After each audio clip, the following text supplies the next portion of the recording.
mean, maybe it's because I'm older now, but I used to look at that age as being really old. Yeah, ancient. And now that I'm that age, I'm 47, and I think I don't. We're just living a lie, Ellen. We're just living a lie. We're in complete denial. We're just really old. Yeah. We're gonna race you. We know Kevin Costner for his intense, serious, and Oscar-winning roles. But in real life, he's easily one of the most charming and funny storytellers in Hollywood. I was watching Black or White. There's this moment where I'm coming out of a pool, and I was studying her because I didn't want her really in the room, but she came in, and then I look over at her, and she goes, "Dad, you got a fat belly." and I looked at her, what? You know, you got a big belly. And I thought, well, I tried to explain to her character development. Kevin reads out his incredibly tiny residual checks, proving that every single cent counts. We're going to talk about Europe a little bit.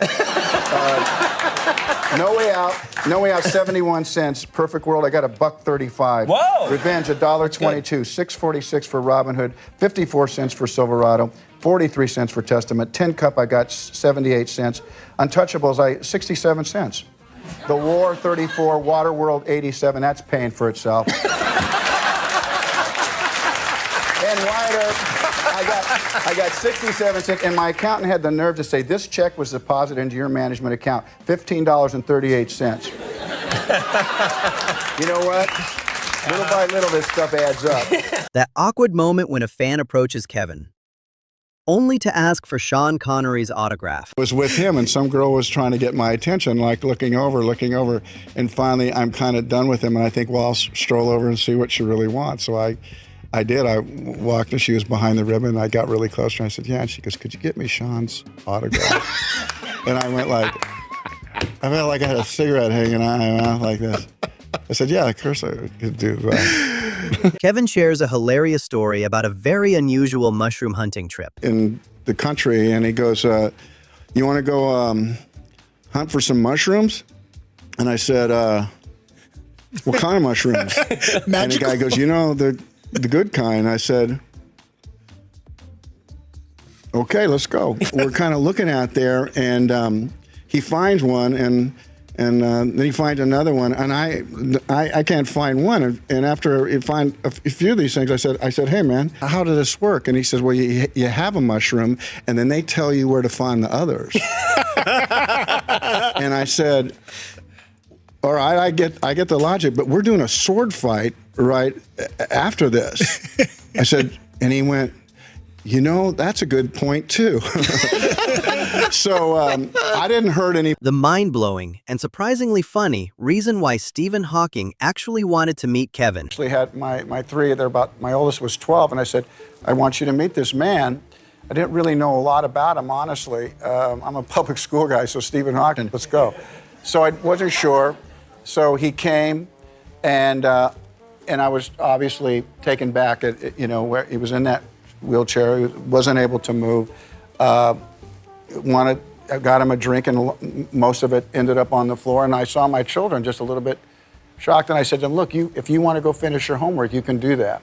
And of course they peeled off because I thought this isn't going to work for them. But yeah, he came over, you know. Wow, what, did he ever explain why specifically he wanted? I was waiting for it, and finally he said, I'd like to know about Whitney Houston.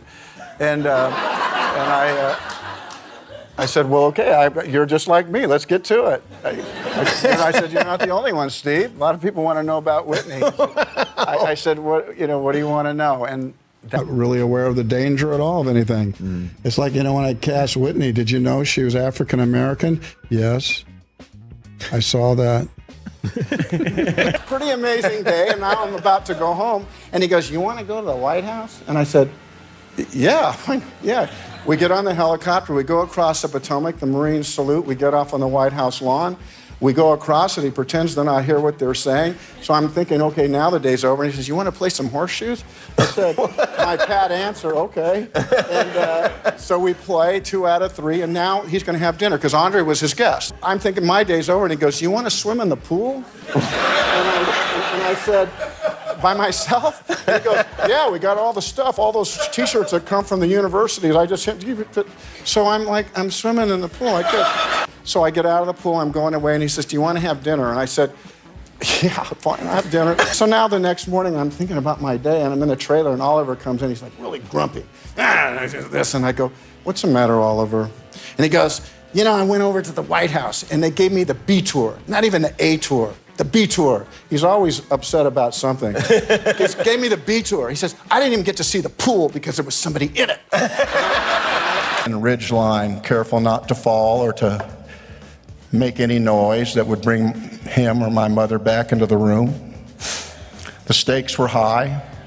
It wouldn't be too much to say that they were life and death. I was stalking my poor dog below me. He was unaware that he was the enemy and that I was about to pounce. He was a terrier, and his fierce growl, once it started, would bring my parents running. And we would roll back and forth like that bad Western, and I would continue to stab him. It was a mighty battle that I managed to never lose, and my parents warned me, my dad specifically, that he was going to bite me and that they wouldn't blame him if he did. My father was from the panhandle of Oklahoma.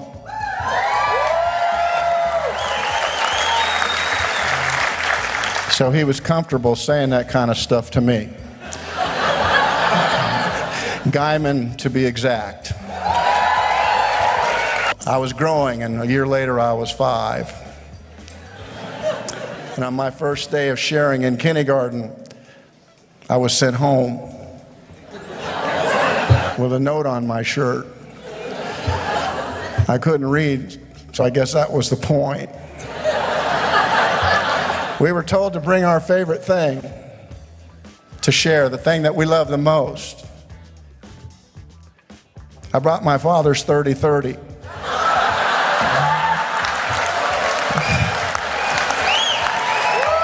Jimmy Fallon shows a photo of Kevin's adorable dog finding the absolute weirdest sleeping spot. Who this guy Oh, is? geez. Yeah, I got a buddy. Name's Bob. You named the dog Bob? Yeah. Yeah, Bob's a good name for a dog. Yeah, when I'm angry with him, it's Bob. Oh, yeah. It's Bobby when he's okay. Here's Bobby taking a nap in the dishwasher. Yeah, he kind of waits for me to do the dishes. It's a pretty good dog, right? Yeah. I do all the work. He does everything else. And I was doing the dishes, and like anything, I thought, where is he? Yeah. He's too quiet. He's chewing on something. And I went to go, and I ran right into that thing. I saw that he was sleeping. That might be the cutest and I thing. did like everything that Americans do these days. Even if somebody passes out, I took his picture. Yesterday, you were playing catch with your son. How was that like? That was good, you know. I wanted to have that moment with him because we played since he was little. That's all we do in our house. Kevin looks back on the famous role where he was completely edited out of the final film. You know, people know the story.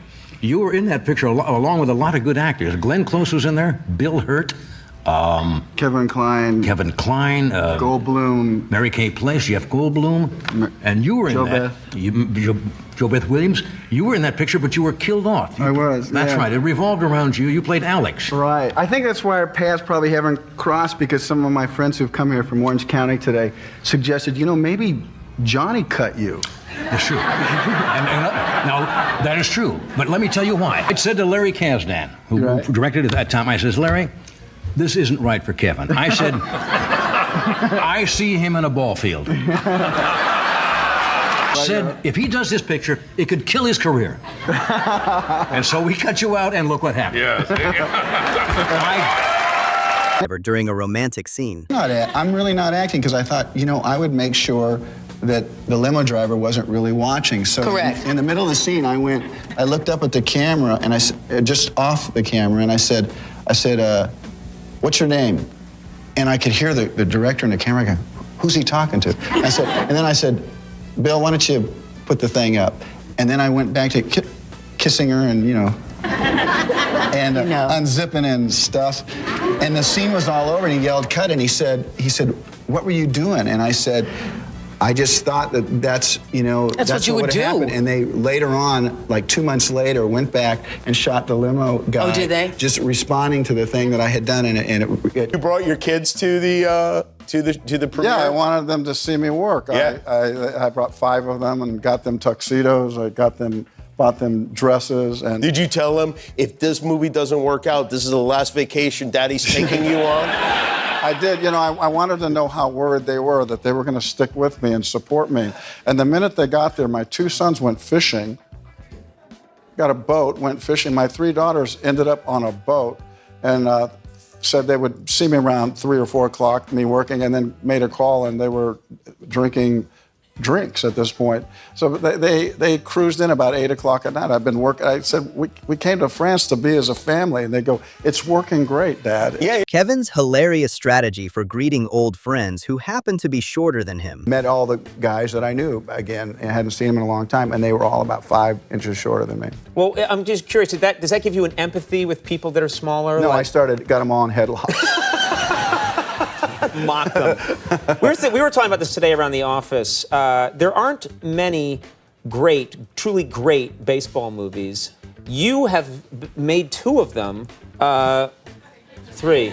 Well, love of the game. I pitched a perfect game. Let's not forget that. Yeah, okay, I'm sorry. Well, Livestock. I'm not pushing cat around, but I work it myself. I build the roads and do all the stuff just because it's what you do.